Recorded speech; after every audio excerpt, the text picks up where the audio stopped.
కబడ్డీ కబడ్డీ సినిమాల క్యాల్ తప్పినైనా నేనాల్తా అనుకుంటా ఆట నడుమ వస్తుంటాడు. యాదుకున్నదా నొల్లా నడుమొచ్చి ఆటను చెడగొడుతుంటాడు. అట్లనే గీడొక హైయెస్ట్ ట్యాక్స్ పేరు సుతం నేను నడుపుతా అనుకుంటా ఆర్టీసీ బస్ ఎక్కిండు. మరటంకే ఏమైందో మీరే చూడుండ్రి. వీనాగంలమ్మ అన్నువాడ కట్టందుకొని ఏటువాడితాటే చంపుతున్నాడు బద్మాషోడు. వారి ఏ పాటి తాగినవురా?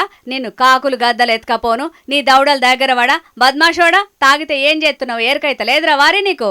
ఇంకో 2 గట్టిగా జప్పరియులే అన్నలు.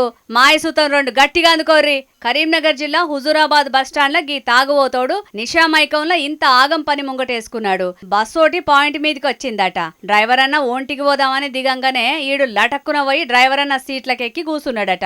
ఎంతకు దిగకుంటా ఏయ్ ఎవర్రా నన్నాపేది, ఇయాల ఈ బస్సు నేనే నడుపుతా అనుకుంటా స్టీరింగ్ తిప్పుకుంటా ఆగం చేసిండట.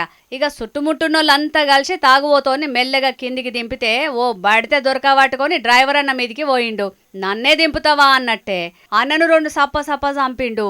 ఇక ఆడున్నోళ్ళు మెల్లగా దొరికించుకొని తాగింది దిగేటట్టు 4 దప్పరిచ్చారు. స్టేషన్ కు దోల్కపోయి పోలీసు వాళ్ళకి అప్పచెప్పిర్రు. మరి లిక్కర్ కిక్కు తగ్గినాక స్టేషన్ కు ఎందుకు పోయిండు అనేది తెలుస్తుంది కావచ్చు. గాని హైయెస్ట్ ట్యాక్స్ పేయర్లతోని సర్కారుకు ఎంత ఆమదానుందో తిప్పలు కూడా అన్నే ఉన్నాయి పోర్రి.